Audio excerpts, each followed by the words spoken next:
High teachers அனைவருக்கும் வணக்கம். நிறைய பேர் எதிர்பார்த்துட்டு இருந்த பிஜிடிஆர்பிக்கான அந்த ப்ரொஃபஷனல் செலெக்ஷன் லிஸ்ட் வந்து ரிலீஸ் பண்ணிட்டாங்க. எல்லாமே பார்த்துருப்பீங்க. நமக்கு ஒரு சில பேர் வந்து கமெண்ட் பண்ணியிருந்தாங்க, டவுட்டும் கேட்டிருந்தாங்க. என்ன அப்படின்னு சொல்லி பார்த்தீங்கன்னா, என்னது இன்எலிஜிபிள் லிஸ்ட்டு சரிங்களா? இங்கே வந்து பார்த்தீங்கன்னா டிஆர்பியில் நமக்கு ரிசல்ட் வந்து ரிலீஸ் பண்ணியிருக்காங்க. இதில் வந்து எலிஜிபிள் செலெக்ஷன் லிஸ்ட்டு கொடுத்துருக்காங்க, கூடவே இன்எலிஜிபிள் லிஸ்ட்டு கொடுத்துருக்காங்க. இன்னும் ஒரு சில பேர் வந்து கேட்டது என்னென்னா, என்னது வந்து செலெக்ஷன் லிஸ்ட்லேயும் இல்லை, இன்எலிஜிபிளையும் இல்லை, என்ன ரீசன் அப்படின்னு சொல்லி கேட்டிருந்தாங்க. அதாவது நீங்கள் வந்து 100% எல்லாமே குவாலிஃபை, உங்களுக்கு மார்க்ஸ் இருந்துச்சுன்னா நீங்கள் செலெக்ஷன் லிஸ்ட்டில் வந்திருப்பீங்க. அதர்வைஸ் இன்எலிஜிபிள் லிஸ்ட்டில் யார் யாரெல்லாமே வந்திருக்காங்க அப்படின்னு சொல்லி பார்த்தீங்கன்னா, இங்கே வந்து பார்த்தீங்கன்னா பிஜி யூஜி எல்லாமே சைமல்டேனியஸாக பண்ணியிருக்காங்க. ஸோ இவங்க வந்திருக்காங்க. அதே மாதிரி பிஜி பிஎட் இவங்களும் ஒரே இயரில் வராங்க. அதனால் இவங்களும் என்ன பண்ணிட்டாங்க அப்படின்னா இன்எலிஜிபிள் லிஸ்ட்டில் வந்துட்டாங்க. ஸோ உங்களுக்கு வந்து மார்க்ஸ் இன்னும் 1 மார்க்ஸோ அல்லது 2 மார்க்ஸோ இருந்துருந்துச்சு அப்படின்னா நீங்களும் செலெக்ஷன் லிஸ்ட்டில் வந்திருப்பீங்க. அதனால தான் உங்களுடைய நேம் வந்து 2லுமே இல்லாததுக்கான காரணம் சரிங்களா? அதனால் நீங்கள் ஃபுல்லி குவாலிஃபையே, மார்க்ஸ் இல்லாதனால நீங்கள் ப்ரொஃபஷனல் லிஸ்ட்டில் வரல. ஸோ இங்கே பார்த்தீங்கன்னா இன்னும் ஒரு சில பேர் மிஸ்டேக் பார்த்தீங்கன்னா இந்த எஸ்ஜிடி அப்படின்னு சொல்லி கொடுத்துருக்காங்க. செகண்ட் டீச்சர்ஸ் அப்படின்னா நீங்கள் ஒர்க் பண்ணிகிட்டு இருந்தால் தான் செகண்ட் டீச்சர்ஸ் அப்படின்னு சொல்லிட்டு கொடுக்கணும். ஒரு சில பேர் டிடெட் நான் வந்து முடிச்சிருக்கேன், அதனால் நான் வந்து செகண்ட் கிரேட் கொடுத்தேன் அப்படின்னா அவங்க வந்து இன்எலிஜிபிள் தான் வருவாங்க. அது மட்டும் இல்லாமல் நிறைய பேர் வந்து எக்ஸாம் டைமில் பண்ணுற மிஸ்டேக் என்னென்னா, அப்ளை பண்ணும்போது பிஎஸ்டிஎம், ஸோ கரெக்டான பிஎஸ்டிஎம் நம்ம வந்து வச்சுருந்தால் மட்டும்தான் பிஎஸ்டிஎம் வந்து கொடுக்கணும். இந்த மாதிரி டைமில் பார்த்தீங்கன்னா பிஎஸ்டிஎம் இருக்கிறதுனால நம்ம சிவி எல்லாமே கூட்டிருப்பாங்க. இவங்க பார்த்தீங்கன்னா ஜென்ரல் 10 தமிழில் கூட்டிருக்காங்க. அதனால் இவங்களுக்கு பார்த்தீங்கன்னா அந்த ஜென்ரல் 10ல் அந்த தமிழ் மீடியத்துக்கான அந்த சர்டிஃபிகேட் இது எல்லாமே இல்லை அப்படிங்கிறதுனால இது வந்து ரிஜெக்ட் பண்ணிட்டாங்க. மோஸ்ட்லி பார்த்தீங்கன்னா இந்த மாதிரியான காரணங்கள் தான் அந்த இன்எலிஜிபிள் இருக்குது. அதேமாதிரி இந்த யூஜி டிகிரி ஈக்குவலண்ட் இதெல்லாமே பார்த்தீங்கன்னா கொஞ்சம் மிஸ்மேட்ச் ஆகுது. அதனால் அவங்க எல்லாமே இன்எலிஜிபிளில் வச்சுருக்காங்க. ஸோ இன்னும் ஒரு சில பேர் வந்து டவுட்டு கேட்டது என்ன அப்படின்னு சொல்லி பார்த்தீங்கன்னா, இந்த டிஎஸ்சி அதுக்கடுத்து சென்னை கார்பரேஷன் ஏடபிள்யூடி இதெல்லாமே இருக்குது. ரொம்ப முக்கியம் என்ன அப்படின்னா டபிள்யூஹெச் அப்படின்னா வித்துகள்ட்டு பார்த்தீங்கன்னா ஒரு சில ரீசன்ஸ்னால அவங்கள வந்து வச்சுருப்பாங்க. ஏதாவது சர்டிஃபிகேட் வந்து சொல்லியிருப்பாங்க, இன்னும் சப்மிட் பண்ணாமல் இருக்கலாம். நம்மளுடைய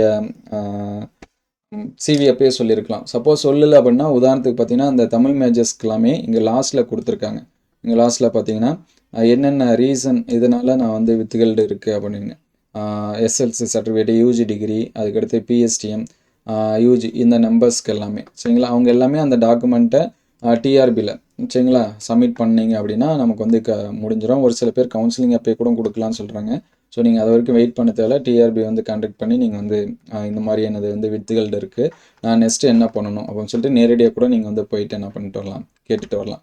ஸோ அதுக்கடுத்து பார்த்தீங்கன்னா இந்த எல்லாமே தெரியும் நமக்கு. ஏடபிள்யூடி அப்படின்னா ஆதிதிராவிட வெல்ஃபேர் டிபார்ட்மெண்ட்டு, டிடபிள்யூடி அப்படின்னா ட்ரைபல் வெல்ஃபேர் டிபார்ட்மெண்ட்டு, அதுக்கடுத்து பார்த்தீங்கன்னா அந்த கார்பரேஷன் ஸ்கூல், இது வந்து Coimbatore corporation, Chennai corporation. So இவங்களுக்கு எல்லாமே அந்தந்த கன்சர்ன் டிபார்ட்மெண்ட்லேருந்து அந்த சிவிக்கான கவுன்சிலிங்க்கான அந்த லெட்டர்ஸ் வந்து சொல்லுவாங்க. லெட்டர்ஸ்னால் நமக்கு வீட்டுக்கு வராது, தகவல் சொல்லுவாங்க. ஃபோன் பண்ணி நமக்கு வந்து வந்துடும். ஓவராலாக நம்ம ப்ரெஸ் ரிலீஸ் இந்த மாதிரி நியூஸ் எல்லாமே பார்க்கலாம்.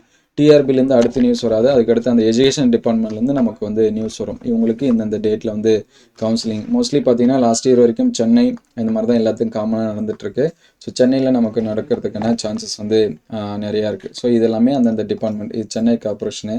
டிஎஸ்சின்னு வருது எல்லாமே ஸ்கூல் எஜுகேஷனில் வருது. அதுக்கடுத்து ஏடபிள்யூடி இந்த மாதிரி வரது பார்த்திங்கன்னா ஆதிதிராவிடர் வெல்ஃபேர் டிபார்ட்மெண்ட் சரிங்களா? அது எல்லாமே. அது மட்டும் இல்லாமல் நம்ம கமெண்ட்டில் நிறைய பேர் கேட்குறது என்னென்னா, செகண்ட் லிஸ்ட்டு வருமா அப்படின்னு சொல்லிட்டு. ஸோ 99% வாய்ப்பு ரொம்ப கம்மி. எதனால் அப்படின்னா இதுக்கு முன்னாடி செகண்ட் லிஸ்ட்டு வந்தது எல்லாமே இந்த வெல்ஃபேர் டிபார்ட்மெண்ட்லேருந்து கூப்பிடுவாங்க. அதாவது ஃபஸ்ட்டு நமக்கு வந்து டிஎஸ்சியில் முடிஞ்சிடும், ஃபஸ்ட் ரவுண்டு கவுன்சிலிங் வந்து முடிஞ்சிடும். அதுக்கடுத்து செகண்ட் லிஸ்ட்டு பார்த்திங்கன்னா அந்த வெல்ஃபேர் டிபார்ட்மெண்ட்டு கூப்பிடுவாங்க. கார்பரேஷன் ஸ்கூல்லேருந்து அந்த செகண்ட் லிஸ்ட்டு கூப்பிடுவாங்க. ஸோ இந்த டைம் எல்லாத்துக்குமே ஒரே டைமாக சொல்லிட்டாங்க. அதனால் செகண்ட் லிஸ்ட்டு வரதுக்கான வாய்ப்பு ரொம்ப ரொம்ப கம்மி சரிங்களா? அடுத்து நிறைய பேருக்கு டவுட் இருக்கிறது என்னென்னா, கவுன்சிலிங் எப்போ நடக்கும், என்னைக்கு கூப்பிடுவாங்க அப்படின்னு சொல்லிட்டு. விரைவில் இதுக்கான எல்லா அப்டேட்டும் பார்க்கலாம். என்னென்னா இப்போ நமக்கு வந்து சட்டமன்றம் இதெல்லாமே நடந்துகிட்ருக்கு. அதில் எதனாச்சும் அறிவிப்புகள் நமக்கு வந்து சொல்லலாம். இவ்வளோ பேர் நாங்கள் செலக்ட் பண்ணிவிட்டோம், அவங்களுக்கு வந்து விரைவில் கவுன்சிலிங் வைப்போம் அப்படின்னு சொல்லிட்டு பள்ளிக்கல்வித்துறை மூலயமா அவங்க அறிக்கை இல்லாமல் சொல்லும்போது சொல்லுவாங்க. அதனால் கூடிய விரைவில் இருக்கும். நிறைய பேருக்கு டவுட் இருக்கும், நான் எந்த மாதிரியான ஸ்கூல் எடுக்கிறது, நான் எத்தனாவது பிளேஸில் இருக்கேன், எனக்கு நான் எதிர்பார்க்குற ஸ்கூல் வருமா, இது எல்லாமே எதிர்பார்த்துருப்பீங்க. ஸோ அதை பற்றி நான் அப்டேட் வந்து பார்த்திங்கன்னா அடுத்தடுத்த வீடியோவில் அப்டேட் பண்ணுவோம். உங்களுக்கு ஏதாவது டவுட்னாலும் கமெண்ட் பண்ணுங்கள். ஸோ இந்த ரீசனால் தான் இன்எலிஜிபிளையும் வரல, ப்ளஸ் வந்து இது எல்லாமே இல்லை. அதே போல் இந்த சிம்பிள் சரிங்களா, டிஎஸ்சி ஏடபிள்யூடி இதுக்கு எல்லாமே என்ன மீனிங்னா இதுதான் மீனிங்கு. அதே மாதிரி ஒரு சிலது ரொம்ப முக்கியமானது என்னென்னா இந்த ஸ்டார் போட்ட இது சரிங்களா. ஒரு சில பேர் இந்த கம்யூனிட்டிக்கு வந்து போட்டிருக்காங்க, பக்கத்துலேயே ஸ்டார் போட்டிருக்காங்க. அப்படின்னா என்ன மீனிங்னா பிசி இது வந்து தமிழ் மீடியம் சரிங்களா, தமிழ் மீடியத்துக்கு எலிஜிபிள்.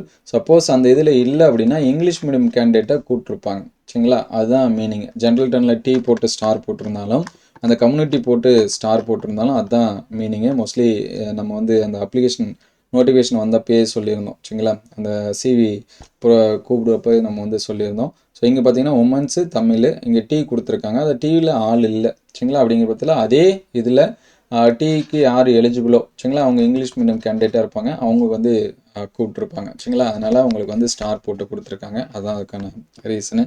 ஸோ உங்களுக்கு யாராவது டவுட் இருந்துச்சுன்னா கமெண்ட் பண்ணுங்கள், அடுத்தடுத்த வீடியோவில் நம்ம அப்டேட் பண்ணுவோம். Thank you all.